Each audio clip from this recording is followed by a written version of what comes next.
Okay, welcome everyone to today's class. Today we are learning the parsha of Chukas, and in our parsha we have quite a couple of fascinating and unique episodes. Each one can be studied all day. So a reminder, the source sheets are in the chat. You can take a look, and so I'll preface with a story.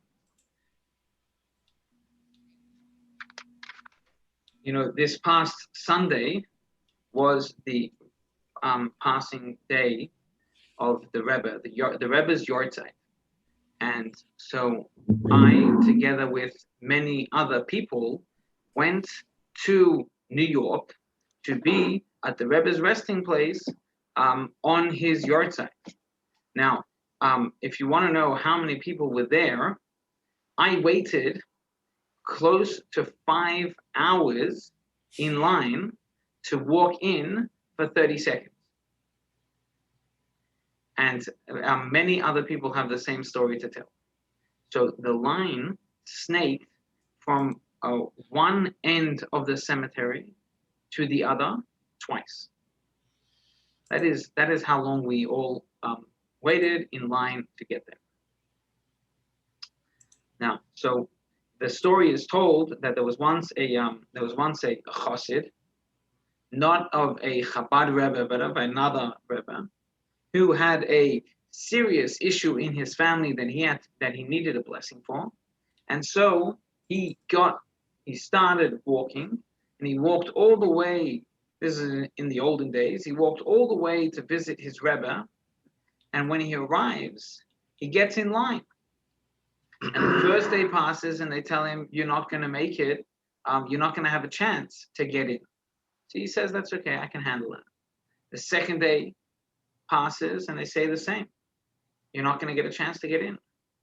Yet a third day passes, and now this chassid is like he's upset. He's been waiting a long time. There's something heavy on his heart, and he needs to get in. So on the fourth day, when the aide, the Rebbe's Gabbai, comes to him and says, "Look, mate, you're not going to make it in again today," now he becomes a bit upset. And so he responds to the aide. He says, like, "What's the deal? I've been here for so long. I walked all the way. It took me weeks to get here. How come you can't let me in?" Says the aide, "Look, I mean, there's a line. There's people ahead of you. It's just that's the way it goes." So the chassid says to the aide, he says, "Look, I need to get in. I'll do anything. What is it going to take?" And in the altercation, he becomes upset, and he raises his hand, and he massages the aide's face. Okay, sarcasm noted. So now, there's 100 other people in this waiting room of whatever it is in this shul, and they're all like, "Hey, what's going on?" And the party's about to start, and suddenly, the maybe it's aide number 2, the Rebbe calls to the aide, and he says, like, "What's the deal? What's going on? What's all this? What's the noise about? What's the commotion?" Says the aide to the Rebbe, "Look, there was this guy outside. He's been waiting for 4 days. Didn't get a chance to get in. He got so upset that he gave someone a slap." So the Rebbe says to the aide, "Look, if this guy is going to be violent, if he's not able to hold his hands back, then I can't help it. This person is beyond my support. I don't want to see him." The aide goes back outside, and he tells this to the chassid. Now the chassid, it's his turn to be hurt, and he starts to cry. And he steps away to the side, and he cries, and he cries, and he cries, and he cries, until the aide comes to him and he says, "Look, mate, I feel for you. I want to help you out. Come, I'm gonna be brazen. I'll let you in, but I'm not just gonna let you in. I'm gonna come in together with you. And when I'm in there together with you, we'll see if we can ask the Rebbe for a blessing." So the chassid, pulls himself together. He does his last-second preparation, and he goes into the Rebbe together with the aide. The Rebbe says to the Chassid, I heard that you've been handing out your fair payments. So the aide says, but yeah, I totally forgive him. On condition. So what's the condition? The aide says, the condition is that the Rebbe has to give him a blessing for what he needs. If the Rebbe will bless him, then I completely forgive him. So with this, the Rebbe smiles and he's happy and he's celebrating the friendship and the devotion amongst the Hasidim, and he blesses this guy with the blessing that he needed. Okay, so now you're wondering, how does the person have the inner energy, I'm looking for a good English word for this, how does a person have that energy to just forgive? Not just to forgive. I mean, he was slapped in public. He forgives and he lets go of all of the stuff on his heart and he just lets it go. Let's dive in to our Parsha this week, Parsha Chukas. We're going to find a fascinating story, and you're probably wondering, where do you get the source notes for? So what we're going to do is I'm going to post it again in the chat so that everyone can get it, even the people who just signed on. So you've got it in the chat, load it up on your second, third, or fourth screen, and off we go. So in our Torah portion, there's this, we actually have what's unique in, we all know that the Torah is not in chronological order always. So, and definitely it isn't, like today and then tomorrow, because the first, the book of Genesis for sure, there's huge gaps in there. But then when we hit, Shmois, Exodus, and then Leviticus, and then even Numbers, it kind of follows through the journey in the desert. But in the middle of this week's Parsha, it goes from in the middle of the desert in the second year to in the desert in the 39th year. That's a massive gap, or the 40th year, whatever it is. So we have this gap. This jump. It happens right here in our Parsha. And what does it happen around? It happens around the passing of Aaron. Aaron, the high priest, passes away, and today's portion of the Chumash, we discuss his unique kind of burial, and then and what happens next is that Moses pushes the nation forward closer to the Holy Land. But in the meanwhile, they're trying to get in, and neighboring kings are not letting them go through, and so God says, okay, you know what? We're going to travel in another direction. We'll pass them, we'll circumvent them, and we'll get towards the Holy Land in a different direction. What is the immediate reaction of the people? So ask yourself, if you were walking in the desert, not for a day, not for two, but for 40 years, and suddenly now you've got to change your path and go back, how would you react? So source number one, Numbers chapter 21, verses 4 through 9, what you discover is that they're traveling, and then the people speak out against God and against Moses, and they say, why did you take us out of Egypt?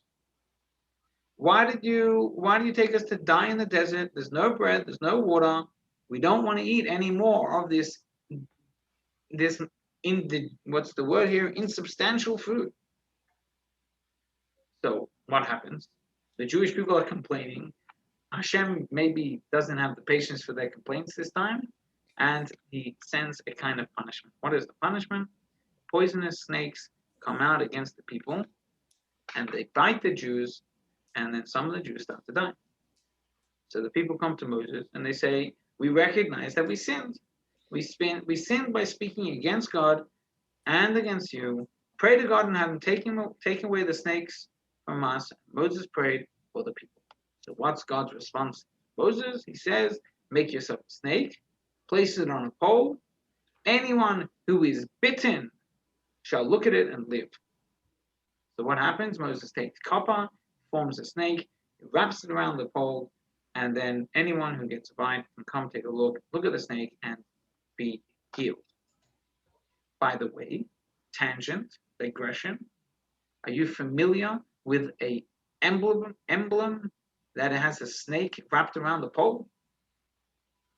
Okay, so Rabbi and Alan are. Mal seems to know too. Mal, what did you say? The caduceus. The what? Medical symbol. The medical symbol. I don't know that word you just said. How do you spell that? Don't look to me to spell it. Caduceus. Caduceus. Okay. One day I'll check up the spelling. I have a funny feeling that someone's going to post the spelling in the chat box sometime soon. That's my feeling. We'll see if it comes through. Okay, so there you go. So now you know from where the entire world has the number one symbol for medical assistance. It's from a godly act of a snake wrapped around a pole. Did you know that before I said it? No, Alan didn't know that. Shmuel, did you know that before I said it? You did. Mal, did you know that? No. Okay. You didn't know, so you learned something new. Lucky you. My father-in-law likes to say that, and $3.75 will get you a cup of coffee. Right? Okay. So let's take a look at Rashi's comment. Oh, thank you, Mal. Let's take a look at Rashi's comment on this verse, on one of the verses here. It's I think it's number 9. No, it's number 8. We're going to take a look at Rashi's comment, and it's the last comment on page 2. And it says in Hebrew, "Vayispalel Moshe," Moshe prays, "Mikan lemi shemevakshim mimenu shelo yehei achzori milimcho," which means Moses prayed. This teaches us that when someone is asked for forgiveness, it should not be so cruel as to refuse. So what you discover in our parsha is that the people come praying to Moses, asking Moses, please help us get out of this problem. And Moses doesn't say, well, you know what you did to us and what you said. None of it. Moses says, whatever I can do to help, I'm going to help. And he prays. Right? Not just he prays, Rashi wants to point out that he isn't cruel about it. He's not cruel in not forgiving. We're going to discuss this at length. Let's take a look at the Medrash Tanchuma, which is right at the beginning of page 3, and it's still part of source 1, because this is the source for what Rashi says. And what are we going to discover over here? So I'm going to ask Alan if you can read for us the English, please, of this first paragraph.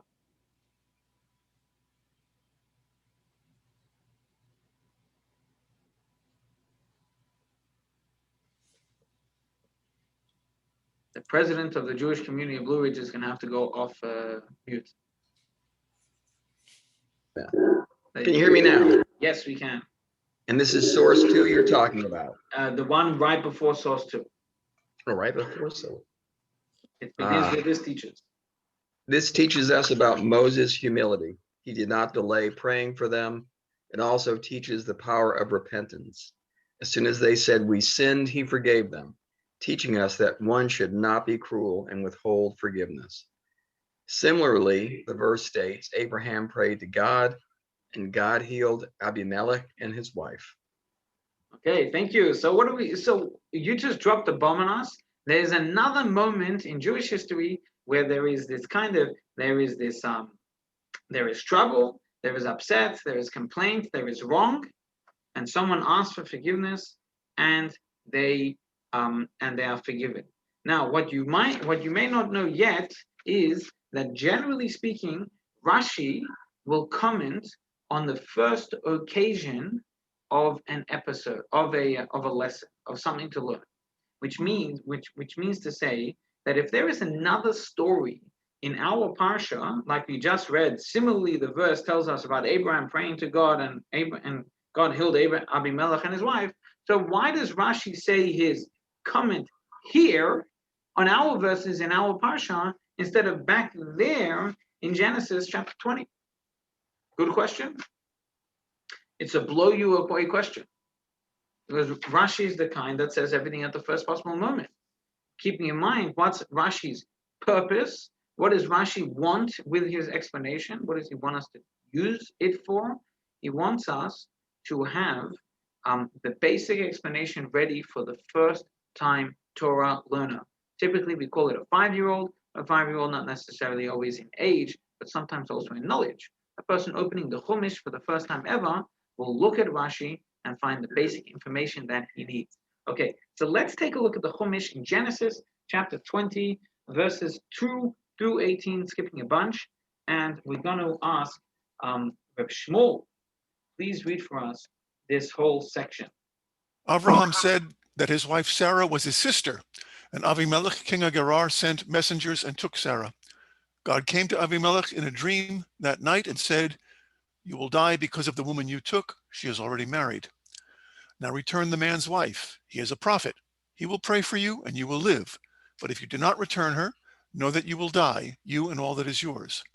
Avimelech took sheep, cattle, servants, and maidservants, gave them to Abraham, and returned his wife Sarah to him. Abraham prayed to God, and God healed Avimelech, his wife and maidservants, so that they were able to have children. God had previously sealed up every womb in Avimelech's house on account of Sarah, Abraham's wife. Thank you. So what do we have in this piece of Genesis?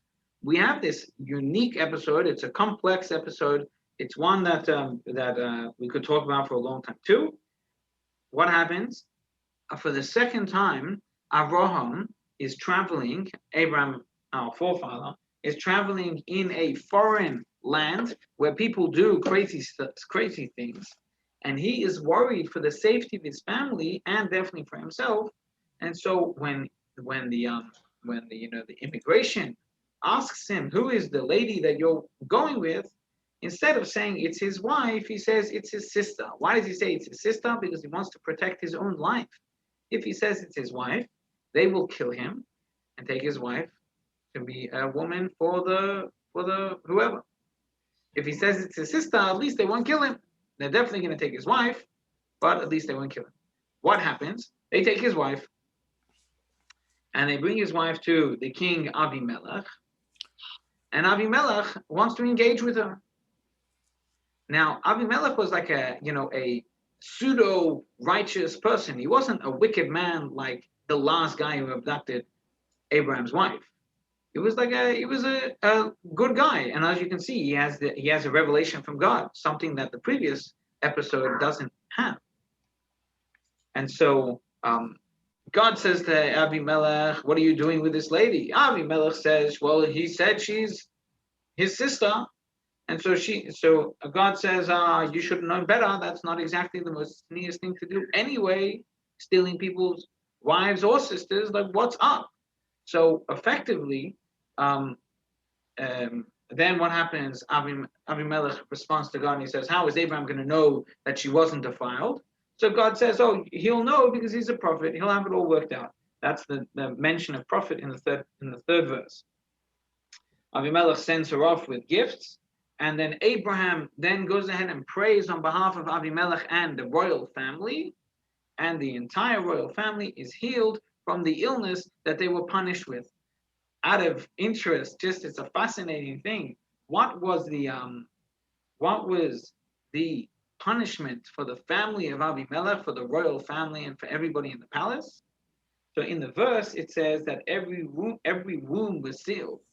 But the explanations tell us that every orifice, I think that's the right word, every hole in the body of these people was blocked, which means that they couldn't use their nose or the pores on their skin. It's a phenomenal kind of thing. Forget that. I mean, they didn't go to the toilet for a while as well. It was a complex moment for all of them, and something you see the immense power of our Creator, the Creator of heaven and earth. Now, okay, but coming into the context of our conversation, what we discover is Abraham is wronged. Avimelech did something wrong to him. Then Avimelech comes and apologizes, pays back, gives something, and Abraham goes and prays for him. So let's take a look now at a sicha from the Rebbe. So I was telling, I'm telling you guys that I've got this book here in my hand. This book is called Torah's Menachem. It is the teachings of the Rebbe. It is one book in a 50 plus volume set, which I am the proud owner of. And one day when I do a tour of my library, you'll get a chance to see the set. In the meanwhile, this set spans a period of 10 years, 1982 through 1992, and it's a recording of all the Rebbe's speeches for that period of time. In the year 1984, on a parsha of this week, Chokas, the Rebbe raises this conversation that we're having today. And we're going to learn some fascinating life lessons from it. So I'm going to ask Mal, will you please read for us page 4 and 5?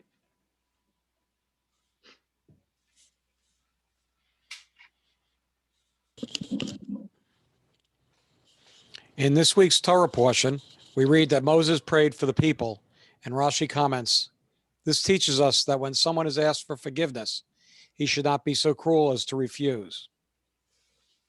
This raises a question. In previous Torah portions, we read about several incidents where the Israelites disrespected Moses, and he nevertheless prayed for them and tended to their needs. What is unique about this story that causes Rashi to say, this teaches us a new novel concept, that we should not be so cruel as to refuse forgiveness when requested. We saw Moses act similarly on several occasions before.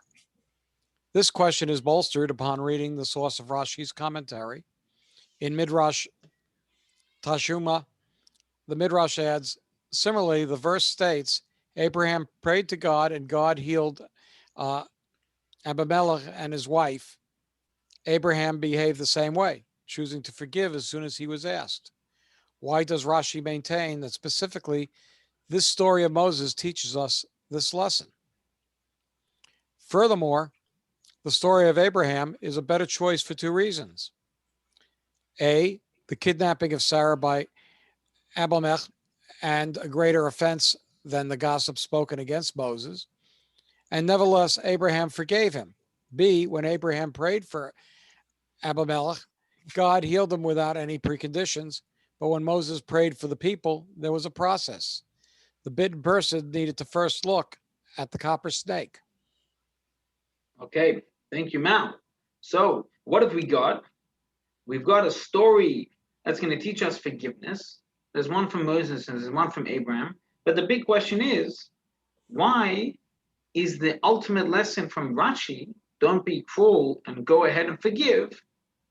Why is that taught from the story of Moses and not from the story of Abraham? There are preferences to the story of Abraham over Moses.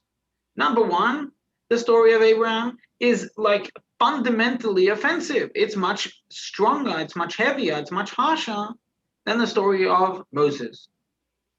The episode with Moses is like a minor uprising. It isn't even like a big deal. But the story of Abraham, like some guy abducted his wife, massive. And then still, when it came to Abraham, Abraham's prayers were so much more effective. He prayed, the people were healed, finished. When it came to Moses, he prayed, he was provided a solution, make this snake thing, and then the people will feel better. So why does Rashi want us to learn from Moses and not from Abraham? So now we'll move on to source number 3, and that's on page 6. So we're going to read another parsha, from another parsha. Which parsha is it? It's Parshas Bahaloischa, chapter 10 of Numbers. And you have this moment where God says to Moshe, make for yourself 2 trumpets out of metal, and you'll use them to get the people together. It'll be like the town crier. When these trumpets will be blown, the people will come. Verse number 2. verse number 3. When both are sounded, the entire community shall assemble at the communion tent. And if only one of them is sounded, the princes, the leaders of the thousands in Israel, shall come to you. So these trumpets are used to gather the people. And Rashi wants us to know 3 things to be learned from the verse. And if you can pay attention, it might be if you can pay attention to the Hebrew over here, you'll discover it says Asay Lecha, right? That's the quote from the verse. God says to Moshe, Asay Lecha shtei chatzotzros. Asay Lecha means make yourself. Rashi has 3 explanations on Asay Lecha. 1, 2, 3. What are the 3 explanations on Asay Lecha? It says, number 1, they should be blown before you like a king. Number 2, you've got to pay for it yourself from your own resources. And number 3, you make them and use them, and nobody else is allowed to use them. So what? Let's take a look. What's going to be learned from this? What the Rebbe is going to learn out of this detail, that he has to pay for them and only he gets to use them. So let's take a look. So what we'll do, we'll ask Alan, will you please read for us the entirety of page 7? I want to make sure that you can hear me. Mm-hmm. Why did he need to pay for it? To explain Rashi's choice, we need to make the following preface. In the next verse, God tells Moses, make yourself a snake. Why was it important that he make it himself? The student will remember that earlier in the Torah, when God commanded Moses to make yourself 2 silver trumpets, Rashi explained that Moses was commanded to make them with his own resources. Accordingly, when Moses is commanded here to make yourself a copper snake, he is to do so with his own resources. This is perplexing. Moses provided the resources for the trumpets because they were for his own use, to be trumpeted before him as a king. Rashi also writes, you make them and use them, but no one else. But why should Moses provide the resources for the copper snake? On the contrary, if its purpose is to heal the people who offended Moses, it should be funded by the community. Why must Moses provide the funding? Thank you, Alan. So the question becomes heavier. It becomes a bigger question. If in the other situation, he was paying for the trumpets because they were for him. So then this time, when the snake is for them, who should pay for it? They should. Why should he pay for it? Well, that was a Gemara kind of question. If it's for him, then he should pay for it. Then when it's not for him, they should pay for it. Very good question. By the way, for the people who are really thinking hard and trying to catch me out, so you might have noticed that we said that the copper snake has to be paid for from Moses' personal funds. But we didn't see that in Rashi. Did you see that in Rashi? You didn't. That I know for sure. So where do you know it from? So we know it from a Gemara in Avodah Zarah. Maseches Avodah Zarah, page 44a, tells us that the copper snake was indeed paid for by Moses based on the wording in the verse. Yes, it's true that Rashi doesn't say it, but we are basing our understanding and connection based off that Talmud. Okay, so let's go take a look at part C, which is give and forget. And here, what we're going to discover is a fantastic lesson to be found just from the fact that Moses had to pay for it himself. What can we learn from this? So let's ask Reb Shmuel, if you'll read for us page 8, and Mal will read for us page 9, the final page. We will have a good time together. Off you go. How not to bear a grudge. The explanation is as follows. The very concept of forgiveness, to forgive those who offend you, is not a novel idea in this Torah portion. We learned that from Abraham and Abimelech. After Abimelech begged his forgiveness, Abraham acquiesced and prayed for him. The unique factor in our Torah portion is how Moses forgave them. There can be instances where you claim to forgive the offending individual, and you are even willing to do favors for him, such as pray for him, etc. However, you still retain a grudge. The sages of the Talmud famously praise those who are insulted and do not insult, who hear their shame and do not respond. However, even if you do not respond to the offense, it doesn't rule out the possibility of retaining a grudge while ensuring that it isn't expressed in any way. Yeah. However, that is a cruel form of forgiveness. You don't plan on taking revenge. God forbid you are even prepared to pray for the good of the offender. If so, you may as well erase all grudges from your heart. Instead of hiding your grudge, just get rid of it. Refusing to let go is a form of cruelty. This is a lesson of the week. This is the lesson of this week's Torah portion.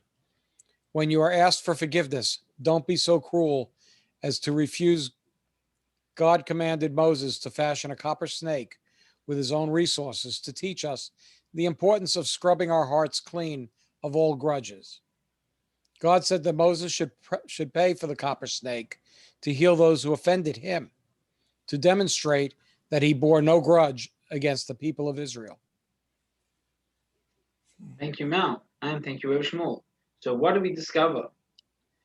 To prove that he truly bears no grudge, it's not enough just to say, okay, I forgive. I'm good. I'll let it go. From this lesson, we can learn that you really need to pay out.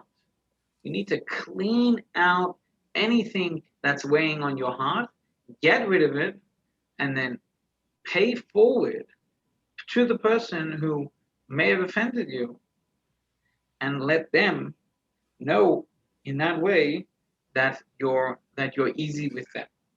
So many times someone will bear a grudge or have a resentment against a friend or a family member, and it can last for years and even decades. So they know it's not healthy, and they know that they need to forgive, and eventually they may, and they do, but there's still a little bit of anger in there.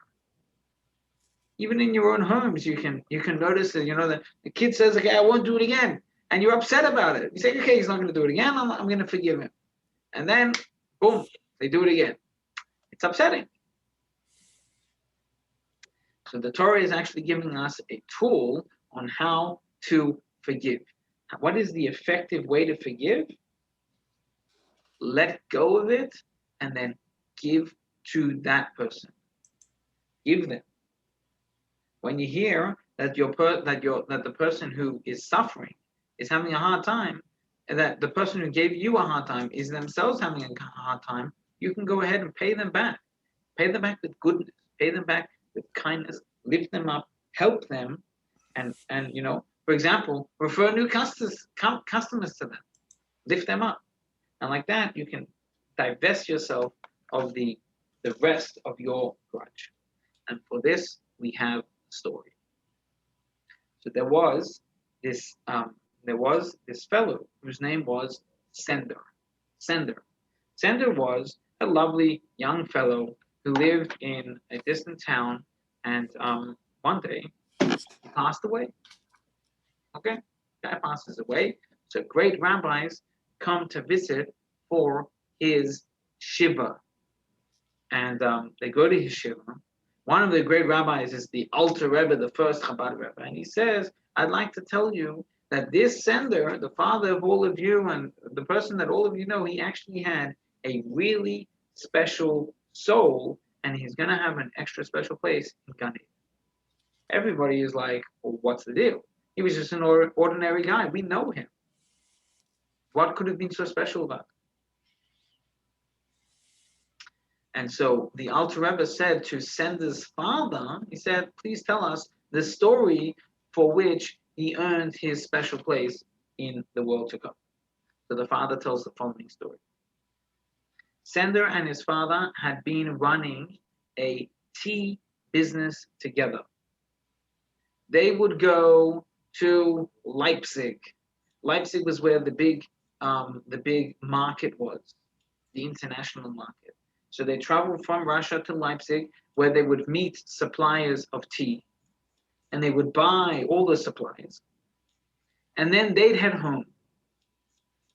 Then the German, Leipzig is in Germany, the German distributor would come and bring the stuff to the Russian border, and he'd send it over the border, and they'd pick it up, and then they take it back to wherever they were, sell it, and make their profits, and go around for a second. One year, someone in the same village as them decided he was going to outdo them in business. He figured he would open up a tea company too. He'd find similar such suppliers. He'd import similar such quality stuff and bring it into town. But he knew everyone already buys from Sender, so why should they buy from him? So he figured he will alert the authorities to Sender's incoming packages. They would go and bust that stuff, and then he'd make the money on an empty market. Okay. So Sender invests his money, puts all of his money down in advance, but then they hear a rumor that the authorities are looking into suspicious packages of tea. And so they hid their stuff in a warehouse so that they shouldn't get busted. No one should ask them any questions. In the meanwhile, until the rumors passed and it was safe to bring out their stock, all of their tea went stale and they couldn't sell it anymore. This is before celestial celebrations, which tea doesn't go stale. So their tea goes stale. And so now they're out of cash. They're out of cash. Nobody wants to buy their product. And so they can't sell anything. So they're out of pocket. Now, what about the other guy? Now, the other guy, he was actually busted. When he told the authorities about illegal packages of tea, they actually found his product and they busted him. So he lost everything, and he was starting a new business. He lost everything and he had nothing. The plan was backfired on him. In the meanwhile, everybody heard about his story, and so they said, okay, what can we do to help him out? We'll raise money to support him through this tough period. So they helped, but it's not enough. Now, you know that in those days, in order to marry off your children, your daughters, you needed to give a dowry. That was how you saved them. You got them a good spouse and a good match. So he had no money to pay off his kids for a dowry. And the stress and the anxiety of not having enough money for this competitor, sole loser, made him so sick that he was bedridden. One day, comes knocking on the door, a visitor. Who's the visitor? A nice guy called Sender.